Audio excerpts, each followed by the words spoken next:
Ang aming napiling pananaliksik ay pinamagatang 3 decades of research, the case for comprehensive sex education. Dito, hinahanap ng mga pananaliksik na sina Eva S. Goldfarb at Lisa D. Lieberman kung ano nga ba ang mga resulta ng paglaganap ng sexual na edukasyon sa mga paaralan. Sa pamamagitan ng systematic literature review, sila ay kumuha o naghanap ng 200 pananaliksik, akademikong teksto o literatura na nag-i-span o may lawak na 3 decades o 3 dekada para makita talaga kung ano nga ba ang mga resulta ng paglaganap nito o ano nga ba ang outcomes ng paglaganap ng sexual na edukasyon sa paaralan. At ang mga outcomes na ito o ang mga resulta na ito ay hindi lamang nakikita sa mga kabataan, ngunit nakikita na rin sa lipunan.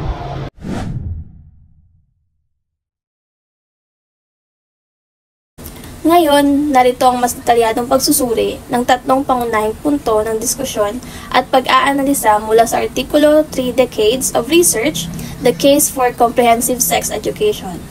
Ang mga puntong babanggitin ko ay magbibigay diin sa kahalagahan ng komprehensibong edukasyong sexual at ang mga benepisyo nito sa mga kabataan. So, ngayon, umpisaan natin sa kahalagahan ng komprehensibong edukasyong sexual. Ang artikulo na ating nabasa ay naglalaman ng malalim na pagsusuri sa papel ng komprehensibong edukasyong sexual sa pagpapabuti ng kalusugan at kapakanan ng mga kabataan. Ang mga tradisyonal na programa ay kadalasan nakatuon lamang sa pag-iwas sa pagbubuntis at mga sexually transmitted infections o STI. Gayunpaman, ang bagong pananaliksik ay nagpapakita na ang edukasyong sexual ay may mas malawak na saklaw ng benepisyo. Isang pangunahing punto dito ay ang kakayahan ng edukasyong sexual na maiwasan ng child sexual abuse at makalikha ng mas ligtas na kapaligiran para sa mga kabataan, lalo na sa miyembro ng LGBTQ community. Sa pamagitan ng pagbibigay ng tamang impormasyon at pagbuo ng positibong pag-uugali, ang mga estudyante ay mas nagiging may kaalaman at handa na harapin ang mga hamon sa kanilang sexual na kalusugan. Ang komprehensibong edukasyon ay hindi lamang nagtuturo ng katotohanan, kundi nagbibigay din ng suporta sa mga kabataan sa kanilang paglalakbay patungo sa tamang pag-unawa sa kanilang sariling sexualidad. At ang pangalawa naman ay suporta para sa maagang at makabagong paglalapit. Isang mahalagang konklusyon ng artikulo ay ang pangangailangan para sa maagang pagtuturo at paggamit ng makabagong paglalapit sa edukasyong sexual. Maraming pag-aaral nagpapakita na ang programang nagsisimula sa mga bata sa murang edad at patuloy na nag-i-introduce ng mga bagong konsepto sa bawat baitang ay may mas epektibo. Ang mga aralin ay dapat na may angkop sa antas ng pag-unawa ng mga estudyante na nagbibigay sa kanila upang mas madaling matuto at maunawaan ang mga masalimuot na issue na may kinalaman sa kanilang kalusugan at relasyon. Isang halimbawa ng ganitong paglalapit ay ang pagsa-scaffold ng mga aralin mula sa kindergarten hanggang senior high school. Ang pagbuo ng mas matibay na pundasyon sa murang edad ay nagiging susi sa pag-unlad ng kaalaman at kasanayan sa hinaharap. Ang mga estudyante na nakatanggap ng maagang edukasyon sa mga isyu ng sexualidad at relasyon ay may mas malamang na magkakaroon ng mas malusog na pananaw at pag-uugali pagdating sa kanilang mga relasyon sa hinaharap. At ang panghuli ay ang pagpapalawig ng kaalaman at kakayahan sa pagkilala sa malusog na relasyon. Ang artikulo ay nagbibigay diin sa kahalagahan ng mga aralin na nakatuon sa pagkilala sa mga katangian ng malusog at hindi malusog na relasyon. Ang mga programang ito ay hindi lamang nakatuon sa sexual na kalusugan, kundi pati na rin sa ating emosyonal na kalusugan at kakayahan ng mga estudyante na makilala ang palatandaan ng karahasan sa relasyon. Ang pagtuturo tungkol sa komunikasyon sa loob ng mga relasyon ay isa sa pangunahing bahagi ng kurikulum. Sa pamagitan ng pagbibigay ng mga pagkakataon para sa mga estudyante na masanay sa kanilang kasanayan sa komunikasyon, nagiging mas handa sila na harapin ang mga hamon sa kanilang mga interpersonal na relasyon.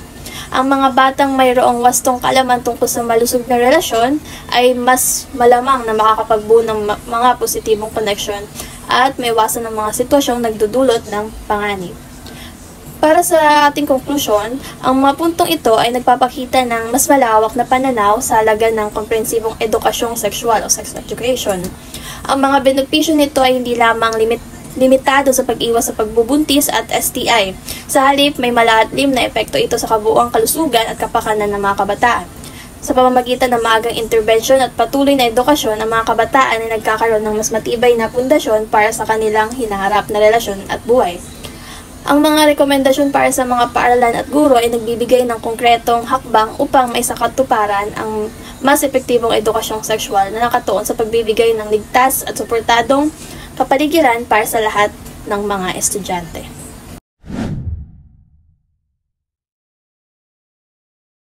Ang pananaliksik ng 3 decades of research, The Case for Comprehensive Sex Education, ay nagsisilbi isang komprehensibong pagsusuri ng 3 dekadang data na nagpapakita ng mga epekto ng komprehensibong edukasyon sexual o CSE. Sa loob ng 3 dekada, ipinakita ng mga pag-aaral na ang CSE ay may malalim na epekto hindi lamang sa kalusugan ng kabataan, kundi pati na rin sa kanilang emosyon at sosyal na pag-uunlad. Ayon sa mga eksperto, ang CSE ay isang mahalagang hakbang upang matugunan ang mga isyong kinakaharap ng kabataan patungkol sa sexualidad. Sa pamamagitan ng ganitong edukasyon, natututo ang mga mag-aaral ng mahalagang kaalaman na hindi lamang nakakatulong sa pagpigil ng mga sexual transmitted infection o STIs at hindi inaasahang pagbubutis, kundi pati na rin sa pagbuo ng tamang pagtingin sa sexualidad at relasyon. Ang komprehensibong edukasyon sexual ay nakatuon sa pagbibigay ng tumpak at kumpletong impormasyon tungkol sa mga isyong sexual, pati na rin sa pagtutok sa respeto sa sarili at sa kapwa. Hindi tulad ng mga abstain-only program na nakatutok lamang sa paghihinto ng sexual na aktibidad, ang CSE ay naglalaman ng mga estratehiya at kaalaman na tumutulong sa mga kabataan upang magkaroon ng mga na mas malusog at mas ligtas na mga desisyon. Ayon sa ulat ng student who receive comprehensive sex education are more likely to delay sexual initiation and engage in fewer risky behavior. Ito ay patunay na pagiging mas epektibo ng CSE ay kumpara sa mga limitadong programa na hindi tumatalakay ng buo sa mga isyu ng sexualidad. Bilang isang rekomendasyon, ang ulat ay nagtutulak na ang CSE ay dapat maging bahagi ng kurikulum mula sa mga murang taon na kabataan. Mahalaga na ang pagtuturo ng sexualidad ay magsimula ng maaga upang magkaroon ng sapat na oras sa mga mag-aaral na maunawaan ang mga konsepto ng kalusugan, kaligtasan at paggalang sa kanilang mga katawan. Bukod dito, ang edukasyon ito ay hindi lamang dapat nakatuon sa pagbibigay ng impormasyon, kundi pati na rin paghubog ng mga positibong pananaw at respeto sa sarili. Ang ulat ay nagsasaad ng sex education should empower young people to make informed decisions, fostering healthier relationship and reducing risky behaviors. Ang isa pang mahalagang bahagi ng rekomendasyon ay ang pagtutok ng inklusibong edukasyon kung saan kinikilala at pinapahalagaan ang iba't ibang pagkakakilanlan ng mga kabataan, lalo na sa mga kabilang sa LGBTQ+ community. Sa pamamagitan ng ganitong eklusibong approach, mas magiging ligtas ang mga pag-aaral at komunidad para sa lahat ng kabataan, anuman ang kanilang kasarian o oryentasyon sexual. Mahalaga ito dahil maraming kabataan na nakakaranas ng diskriminasyon at karahasan sa paaralan dahil sa kanilang sexual na oryentasyon o kasarian. At ang edukasyong ito ay isang hakbang upang matiyak na hindi sila may iwan o madidiscriminate. Sa kabuuan, ang komprehensibong edukasyong sexual ay isang mahalagang bahagi ng edukasyon pangkalusugan na hindi lamang tumututok sa pisikal na ekspeto ng sexualidad, kundi pati na rin sa emosyon at sosyal na ekspeto. Ang mga kabataan nagbibigay ng ganitong uri ng edukasyon ay mas handa at mas responsable sa paggawa ng mga desisyon hinggil sa kanilang kalusugan at relasyon. Di lamang nito pinapababa ang mga kaso ng hindi inaasahang pagbuntis at STIs, kundi pati na rin sa mga kaso ng sexual na pag-aabuso at karahasan. Ang pangunahing mensahe ng ulat ay ang pangangailangan ng komprehensibong edukasyon sexual para sa lahat ng kabataan upang matugunan ang mga isyong sexual at pangkalusugan na mas malalim at epektibong paraan. Sa pamamagitan nito, ang mga kabataan ay nagkakaroon ng mas malinaw na pang-unawa sa kanilang katawan, sexualidad at relasyon na magre-resulta sa mas ligtas at mas malusog na mga desisyon sa hinaharap. So makatuwid, ang mga rekomendasyon ng ulat ay dapat isalang-alang hindi lamang sa mga guro, kundi pati na rin sa mga magulang at mga gumagawa ng polisiya. Ang komprehensibong edukasyon sexual ay hindi hakbang patungo sa isang mas ligtas na at mas pantay-pantay at mas responsableng komunidad, bilang pagkatapos ang ulat ay nagsasaad ng "The evidence is clear, comprehensive sex education works." That's all, and thank you very much.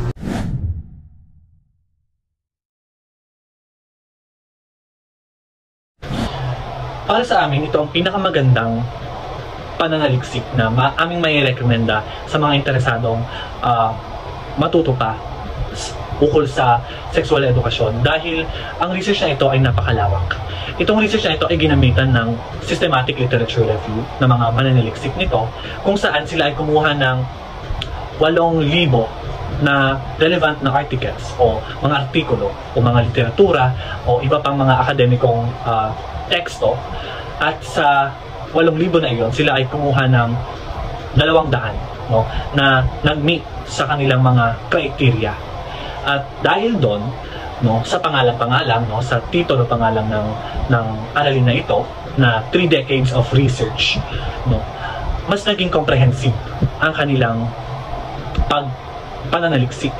Dahil kung ating alam naman na napakalawak ng 3 dekada, ito ay 30 years o 30 taon ang agwat ng mga research na ito o ng mga literatura na ito. At dahil doon, una, kung nais na mambabasa na malaman kung magkaiba ba ang pag-iisip o ang kaepektibo ng sexual na edukasyon o ang paglaganap ng sexual na edukasyon noon at ngayon, masasagot ng pananaliksik na ito ang katanungan na iyon. Dahil nga 30 years, makikita natin kung ano nga ba ang epektibo, kung ano nga ba ang effectiveness, kung gaano nga ba ka-epektibo ang paglaganap nito noong mga nasa 90s pa at ngayong mga nasa 2020s, At napaka-importante nito dahil alam naman natin na ang mindset ng lipunan noon ay iba sa ngayon. Kung sa ngayon, ang henerasyon ngayon ay mas nagiging open na sa mga gantong mga usapin, noon ay hindi gaano ka-open dahil ang isipin dati ng mga lipunan ay tinatawag nating conservative. Conservative ang mga tao noon. Kaya napakahalaga ng research na to para makita ang kaibahan. Pangalawa, napakalawak ng research na ito dahil nga napakarami ng ginamit nilang literatura at akademikong teksto. Kaya nasasagot talaga nito o mas naipapatibay nito kung may kahalagahan nga o kung may positibong mga outcomes na ang paglaganap ng sexual na edukasyon sa mga paaralan. Sa pagtulong naman sa mga mananaliksik sa kanilang mga paksa, ito ay malaking tulong. Una, ayun na rin, sinabi namin kanina, na napakalawak na nito. At pangalawa, dahil sobrang lawak ng aralin na ito at iba't iba ang mga research o literatura na kinuha nila, napakadaming outcomes na hindi lamang isa ang masasagot. Kasi pagdating sa pagdedebate, sabihin na natin pagdedebate o pag-argumento ukol sa issue na ito, madami ang nababato na kung bakit hindi dapat ito ipalaganap. Pero kung ang hanap nyo kung bakit ito ay dapat ipalaganap, nandito na yon. Sinasabi kasi na ang sexual na edukasyon ay mahalaga lang kung para sa pagtigil ng mga teenage pregnancies o pagtigil ng pagkalat ng mga sexually transmitted diseases o STDs. Pero sinasabi dito sa research na ito na hindi lamang iyon ang tulong ng sexual education sa mga paaralan. Hindi lamang iyon ang epekto. Meron ding support para sa mga early or multi-grade approaches. Meron ding child sex abuse prevention, Meron ding lower homophobia and reduced homophobic bullying, At meron ding promotion of healthy relationships. Hindi lamang iisa o dadalawa ang nahanap ng ng pananaliksik na ito, sa dami ng literatura kanilang ginamit, napakarami nilang nahanap na positibong epekto ng paglaganap ng edukasyon o sexual edukasyon. Kaya ito ay napaka-importante, no? Katulad sa aming ginawa na argumentatibong paksa, napaka-detalyado nito. Napaka-detalyado ng research na ito sa mga outcomes o mga positibong epekto ng paglaganap ng sexual na edukasyon.